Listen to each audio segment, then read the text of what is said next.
We descend into the cool darkness, where our lights illuminate the moon-like panorama of Clifton Cave. Triangular formations point at us from the ceiling, edges serrated like shark's teeth or saw blades. Water collects at the tip, slowly, one drop at a time.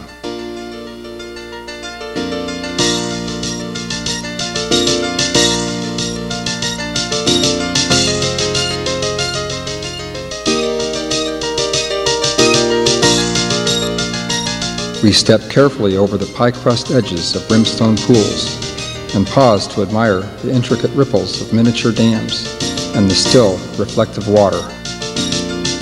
In a large room, we admire a great bulge of flowstone. It reminds me of the time I took a large helium balloon and draped a sheet over it to see if it would hover like a ghost.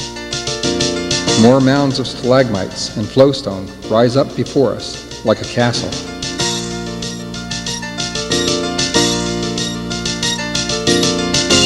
White, pristine soda straws squeeze out of every crack overhead. There is so much white delicacy, like lace in a grandmother's parlor. Sensuous folds of calcite ripple downward on the wet cave walls.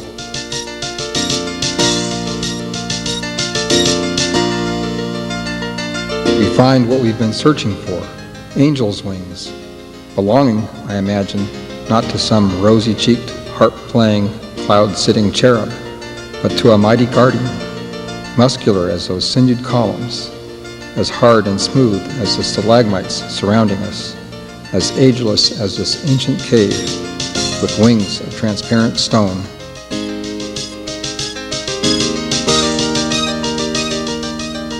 They hang from the ceiling as if to dry, perhaps after some stormy rescue.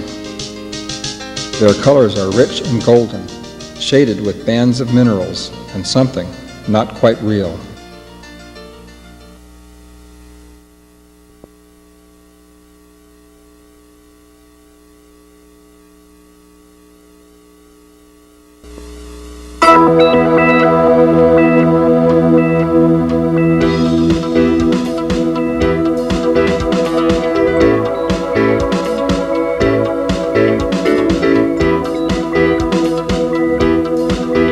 This is a CMT No-Speak production. No-Speak is a phrase coined by Carl M. Tootle to describe a multimedia presentation containing no spoken words whatever. This allows the audience to concentrate on the video and music without being distracted by the spoken voice. No-Speak forbids the use of any speaking whatever within the entire production. If any spoken words are discovered, action is taken to immediately stop.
finished taking our water quality readings here at the entrance of the cave. Well, great. I was hoping that my students would get a chance to see some of your research. Can you explain your project and a little bit about the experiment? Sure. First, we have Lois here taking a pH reading with her pH meter, which tells us whether the water is acidic or basic. And she's also measuring the oxygen content of the water to see if the water can support aquatic life or not. And Freddie is measuring the specific conductivity, which kind of gives us a general look at what the water quality is. And this is David using the laptop computer to record the data we use from our instruments. Mrs. White, is your group ready to go caving? Yeah. Good. Let's go. Yeah, let's go. Let's go.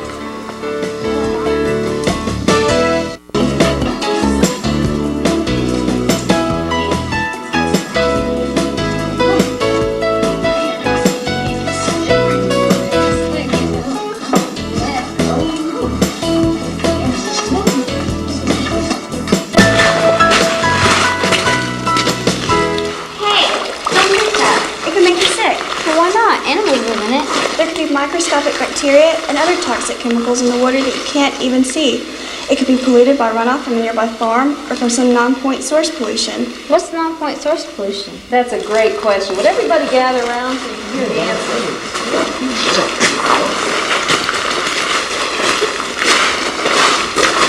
For years, people believed that water pollution originated from one source only, industry. Laws were passed to regulate what a company can put in the streams and rivers. But now we know that water pollution comes from a lot of little sources around a city. Could be from runoff from an oil-covered parking lot, pesticides and fertilizers we put on our yard. So you can't look at any one company or source for the water pollution, but a multitude of sources. That's non-point source pollution. David, if I could have the laptop computer, I'll be able to show you some images of what this is all about and help explain it a little bit better. Thank you. Let's go over here and lay this on a rock.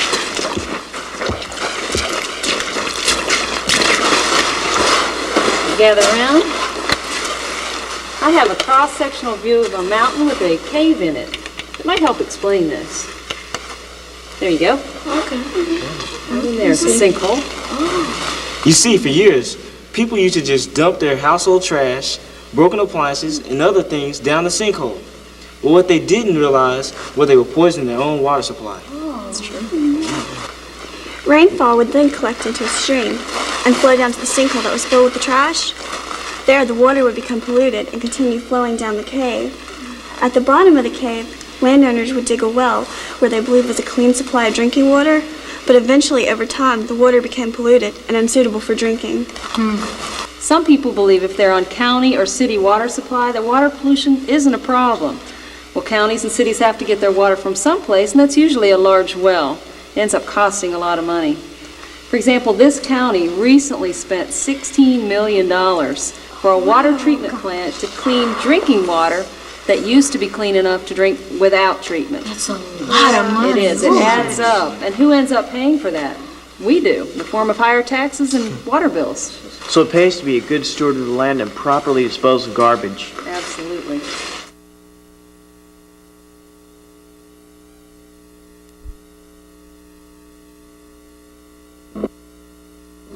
Oh, this is fantastic. This is the heart and core of the entire Guadalupe Mountains. We've probably got more than 100 caves exposed here in Lincoln National Forest. What we're looking for is the entrance to a cave called Hell Below. There it is. Cave fun. Be careful, because there's a bunch of loose rocks here. Yeah. And look at this one long route. The transition from light to dark happens by degrees. The first thing you feel isn't claustrophobia, but a palpable wall of stillness. But the banter from my eager friends kind of eases my apprehension and propels me forward and down into the mysterious underworld of myth and legend. We start out with lots of hand and good footholds. And then it gets worse. That looks like a big tongue hanging down. We need to chimney down about 15 feet here. And it gets widest toward the bottom. Now this is the most difficult ledge here because it bellows out below. Word. This is quite a fissure. Yeah. Take your time and look around. It's beautiful. Oh, it is. Look up there. Even though it looks fluid, it actually took thousands of years to form. Drip by drip, water dissolves the limestone above and redeposits it as calcite formations lower in the cave. Well, this is pretty amazing to think about being inside a reef. It's like a haunted reef. This was under the ocean. This was the ocean. This was the ocean. These caves are a result of the Permian Reef Complex. That's 250 million years old. And the caves have actually formed along a series of joints. And all the way from the entrance, we follow 2 sets of joints that form each wall of this passage. These fractures that we've been following ever since the entrance formed when the Guadalupe block started uplifting. And we don't know exactly when, maybe 20 million years ago, but we do know that this cave is about 11 million years old. When you're going forward and you're mapping a passage and you're surveying a place where no one has ever been, and you know that no one has ever been there, what does that feel like? Oh, it's a tremendous feeling. I mean, just wonderful to know that you're the first person that's ever been there. Caving is one of the few sports that, with $200 worth of equipment, say for vertical gear, you can find virgin passage. You can go somewhere where no one has ever been before, and you know that. And probably the best way to bring back these memories, to cherish them, is through photographs, and that's where Peter's the expert. Cavers go to great lengths to minimize impact in what is truly the last pristine wilderness on Earth, and are vigilant about boot prints, which can leave a permanent visual scar.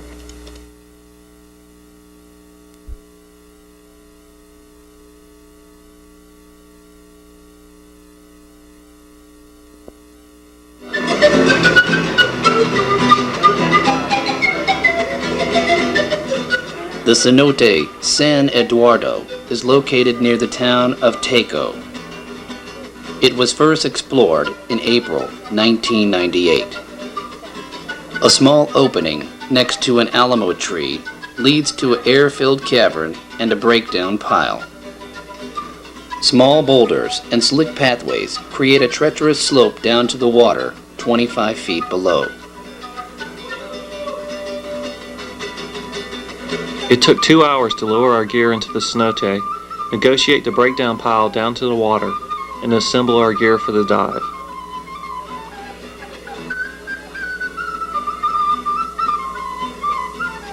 The 79-degree Fahrenheit water was a welcome relief from the sweltering air in the cavern.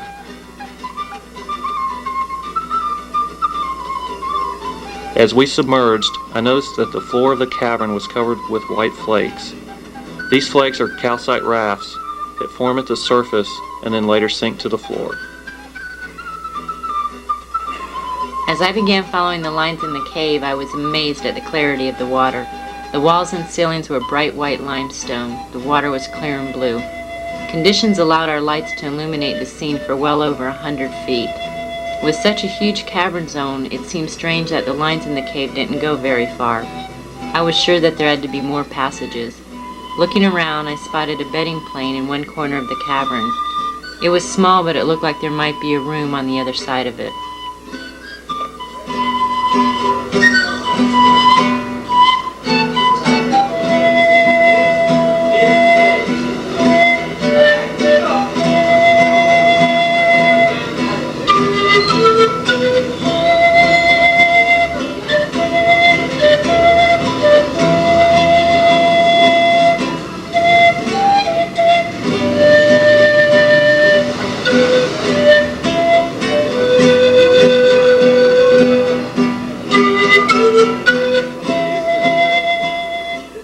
Sherry tied off a reel to the existing main line and headed toward the bedding plane.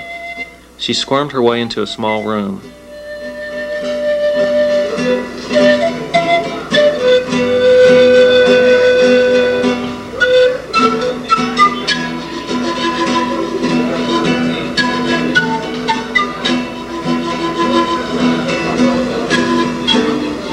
Upon entering the room, she was greeted by a white, eyeless Yucatan cavefish. Excited, she motioned for me to bring the video camera into the room. Ripples shimmered down the side of the fish's body as it swam by, allowing me to take a quick video shot before it slipped out of sight behind a boulder.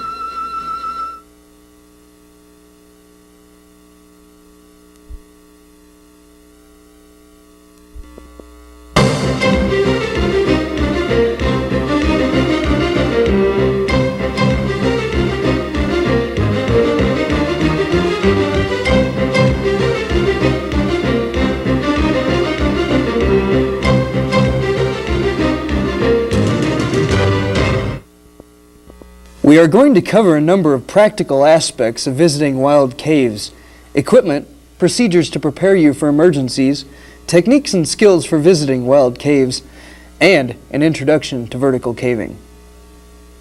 Every time even the most careful caver enters a wild cave, that cave is at risk for injury. Therefore, you must be prepared to appreciate what you may see once below, so that the risk to the cave is justified by a benefit to you. That's why we will cover some of the cave formations and dwellers you may encounter, with an emphasis on how to protect and conserve them. The most important thing we want to bring you is not the technical information, but rather the spirit in which wild caves, the whole outdoors really, should be visited. The attitude appropriate to entering a wild cave is the attitude of respect and reverence you would have in entering a great cathedral. Only here, God himself is the architect and builder. Defacing a cave is like desecrating a church. A lot of tricks about moving through a cave will be intuitive. A few tips might be helpful. Try to keep your head up so neck muscles won't tire from having helmet and headlamp at an angle. Go at a slow, steady pace rather than going fast with frequent rest stops. Use your hands for balance and your legs for strength. Your legs will always be stronger than your arms, so let them do most of the work. To protect yourself and the cave, always stay in control. Don't jump or slide. Conserve energy. Crouch before you crawl. Stay level and walk around obstacles rather than crawling over them. Well, we always have to be prepared for two simultaneous equipment failures. So let's say you just lost both your right and left-handed ascenders. What would you do? Because of the system's redundancy in this situation, the caver wouldn't fall off the rope because he's still attached by the waist croll. But with only one point of attachment, he wouldn't be able to keep ascending the rope. Extra loops of rope are carried on the waist harness, and a prusik knot is tied to the main rope, which acts as a new ascender. What this allows me to do is it slides up, but it catches when it's put under weight. So I can loop the bottom of this around my foot, which acts as another ascender.